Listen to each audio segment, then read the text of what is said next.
Simón Bolívar. Yo me acuerdo años atrás, cuando estaba la reforma educativa y demás, recuerdo que a veces en festivales se mostraba lo que habían hecho los alumnos de la normal Simón Bolívar, por ejemplo, ¿no? Regularmente, de todos modos, ¿se sienten ustedes que si empiezan a estar todo el rato hablando puro aymara por ahí adentro, son unos bichos raros o son normales? Fíjense, una tarea que yo creo que es, les voy a decir por qué lo digo, voy a empezar diciendo por qué. ¿Saben qué meta yo creo que ustedes, muchos de ustedes que tendrán que estar aquí en la ciudad, una meta que nos tenemos que imponer, pero fuerte, fuerte, fuerte, fuerte? Reganar el aymara en la ciudad de La Paz y del Alto. Ganarla, que sea una cosa normal, ¿no? Que sea una cosa normal en la enseñanza, en la calle, en lo que sea. También se puede saber mejor. Y ya no digo castellano porque esto ya se lo ganó, se lo alambó, y está bien que sepamos también castellano, ¿no? Pero reganar, que ahora que estamos en un país que quiere cambiar todas esas cuestiones, se dice siempre que somos pluri, e inter, ¿no? Entonces tenemos que reganar esta batalla. A veces hasta la perdemos en el campo. En el campo yo he visto con sorpresa que a veces ya en muchas escuelas del campo, de sitios allá, por ejemplo, en Suicatiqui, ¿no? En Corpa, en mi querido Corpa, ¿no? Ya hay un montón de chicos que entre ellos ya prefieren hablar castellano. ¿Y por qué prefieren? Porque, primero, los papás quizás también lo quieren, a veces no, y a veces los profesores también lo prefieren, y por lo tanto, incluso en el campo se va perdiendo un poquito, a pesar de todas las discursos. El propio Evo, mire, para poner un ejemplo, el Evo de chiquito solo sabía aymara urureño. Podría haber hablado muy bien con don Pedro Apala, ¿no? Con don Félix un poquito más difícil, ¿no? Con el Yapita ha tenido sus dudas de los Juan de Dios Yapita cuando ha llegado a Cacachaca, y el aymara de allá era muy distinto de lo que él sabía de allá del lago de Combe, ¿no? Entonces, pero el Evo después, a los 5 años, ya se fue y tuvo que ir a trabajar en el norte argentino, por la parte de Ledesma, del Jujuy, por allá tuvo que estar, porque sus papás tenían que cosechar caña, y entonces, como eran sofisticados los de allá, decían, bueno, iban con sus hijos, decían, no, los hijos que tengan una escuelita. Lo mandaron a una escuelita, y él mismo lo cuenta. Ahí yo incluso después he estado por allá, que algunos decían, sí, era mi escuela, pero me parece que todos ahora, todas las escuelas ya dicen, aquí estuvo el Evo, aquí estuvo el Evo. Se ve que los aplicaban de una escuela a otra porque ya sabían que sería presidente, ¿no? ¿Cómo sería? Pero bueno, y entonces allá por primera vez empezó a estar en la escuela y era puramente en castellano. Y le daba la vergüenza, dice él en algunas de las entrevistas, de poder, porque no sabía nada de castellano. Por lo tanto, bien, había aprendido el aymara de chico. Sin embargo, ahora, ¿quién le arranca una palabra en aymara? Difícil es. Sabe, se equivoca de vez en cuando, se equivoca probablemente mucho menos que yo, pero sabe. Cuando a veces dicen algunos, no, este no sabe, yo he escuchado a algunos que dicen, no sabe aymara, fíjate que nunca en los discursos y eso. Debe ser que tienen miedo a veces de que algunos de Conabac o algunos de esos le digan, ves, hablas mal de la aymara, y vos dices que eres aymara. Pero era su primera y única lengua hasta los 5 años. Recién empezó a saber un poquito a los 5 años, cuando estaba en Argentina. Después de la escuela, claro, cuando estuve en la escuela allá en Orinoca, pues naturalmente en aquellos tiempos la escuela era puro castellano. Después se fue a Oruro, y allá el colegio donde estudió era puro, y la ciudad y todo eso era castellano.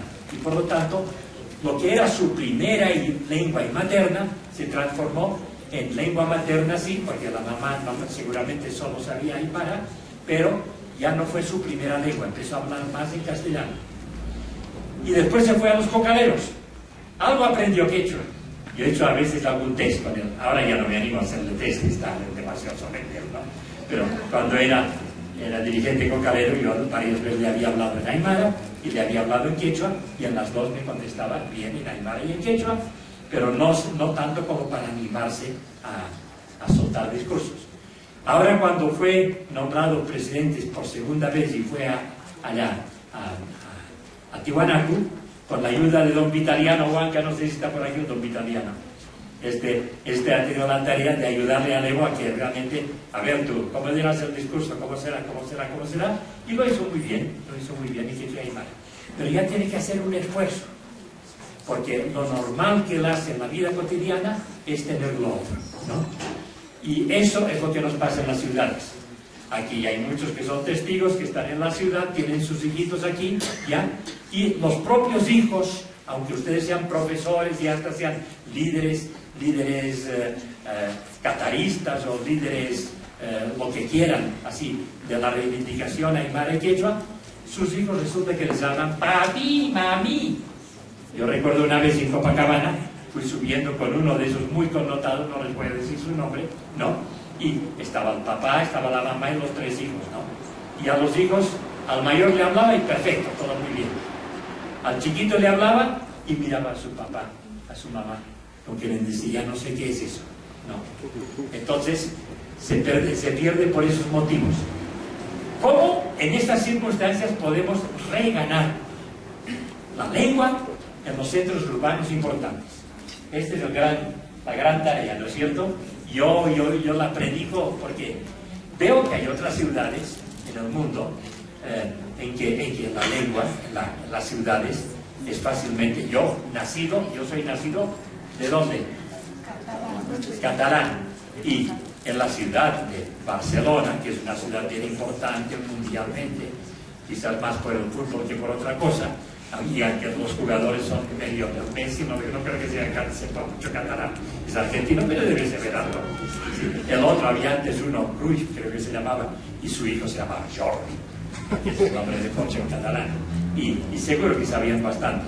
Yo de vez en cuando me encuentro bolivianos que están por allá, y me vienen a dar aquí ando y me dicen unas cuantas cosas en catalán. Es decir, que en la ciudad también se oye. Hay muchos migrantes de otras partes. Yo hace poco, una vez que estuve, vivía en un sitio y para pasar al otro, pasaba por unas calles de esas y escuchaba más árabe que castellano y que catalán. Era el tiempo del Ramadán y todo un anfiteatro grande, todo por un... Y le hablamos, ¿no? Todos eran eso. Pero sin embargo, no es vergüenza en la ciudad de Barcelona, en la capital, sino de poder hablar catalán también. Es decir, que hay lenguas que son minoritarias y que pueden tener también este vigor. Lo tenemos que ganar aquí, y ustedes son los que lo pueden ganar. Yo ya viejo y además ya soy chulpa, yo casi, ¿no? Ya por aquí ya nada más queda nada más. Sí. Entonces, ¿cómo lo tenemos que hacer? Esto yo lo pongo como una tarea. Tanto en el aula como están, intentar conseguir a través, si son estudiantes de la asociación de estudiantes, si son docentes o profesores, porque como docentes y profesores pues allá tienen mayor influencia, de que sea habitual,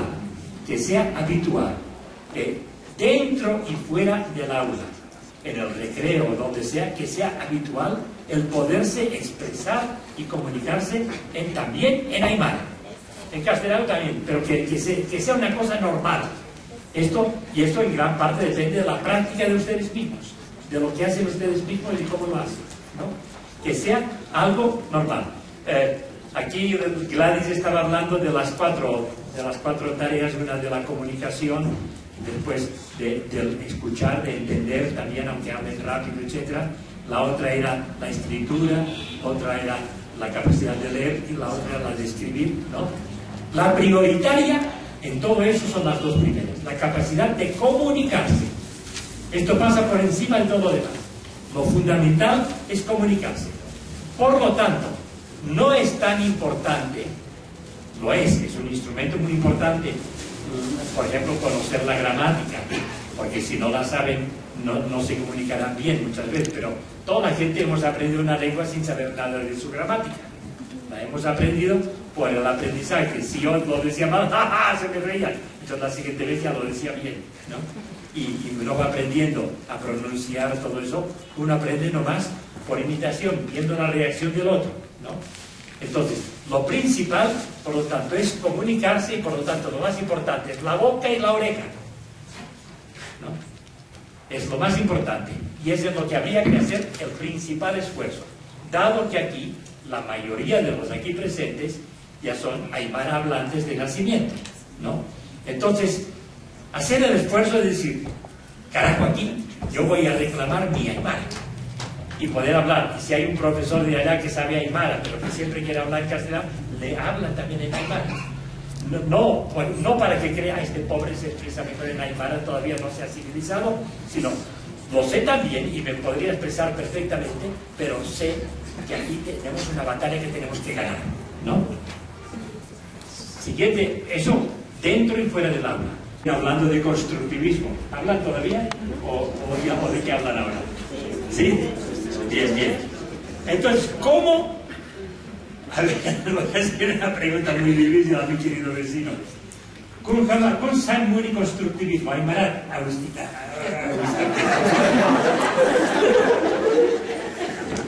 Naya Hanyu, Aymara, Naya Pukina Straya. Tenemos también en Pukina. A ver. Con Hamza Panel constructivismo, constructivismo, construir castellano, construir cosa. Aymara Inokawil,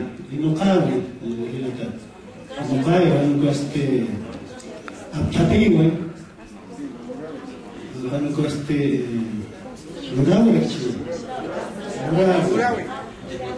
Lurkas ya te cae. Lurkas ya te cae. Aprender haciendo. ¿Y en qué se diferencia del conductivismo? ¿Cuál es conductivismo? Conductivismo. Ya te diré más motivación, sí. Ya te diré a ver, ¿cómo acá para el mapa se agote? Kunas baches, a ver, sapete, kunas baches. Ya te diré, a ver, ya. Bueno, hemos puesto un ejemplito así pequeño, pero fíjense, no se trata tanto de poder conceptualizar y cosas, ya llegará. Lo importante es que lo que es lo central de la cosa se empiece a practicar, ¿no? Y entonces, en pedagogía, por ejemplo, y dirán grandes discursos, y dirán que el señor, ¿cómo se llamaba este? El Vygotsky, ¿cómo se llamaba este señor? Y el otro, el Piaget, y sabrán de tal, y el libro tal, página tal, pero después diga, pero a ver, pero ¿cómo se hace? ¿No? Y entonces, haciéndolo, es donde se aprende. Bueno, entonces, yo lo aprendí también eso cuando era niño, y era en catalán que yo aprendí. ¿Por qué? Porque era durante la Guerra Civil Española, y en la Guerra Civil Española las escuelas estaban cerradas, no había escuelas, ¿no? Y quien me enseñó a mí y a mis hermanitos fue mi mamá. Allá en la casa, en la azotea, uy, qué bien, ya, en mi casa, en la azotea, a ver cómo ando, qué bien, sí, muy bien. En la azotea, allá estábamos mi hermanito menor, yo, mi hermanita mayor, mi otra hermanita, cinco alumnos éramos, la mamá, y nos iba enseñando, ¿no? Y por ejemplo, para la aritmética, yo todavía me acuerdo cuando tengo que contar así mentalmente, me sale en catalán, 7 per 8, 48. Me sale así en catalán porque lo aprendimos así, de esta forma. Bueno, esto era quizás el primer mensaje que yo les quería decir, que es comunicación, ¿no? Y los que ya, además, ya saben bien de la imagen, pero eso es una cuestión que no es tanto simplemente saber, sino de practicarlo, de obligar a que haya diálogos. Y, por lo tanto, aunque saber vocabulario es una cosa importante, lo importante son frases de diálogos.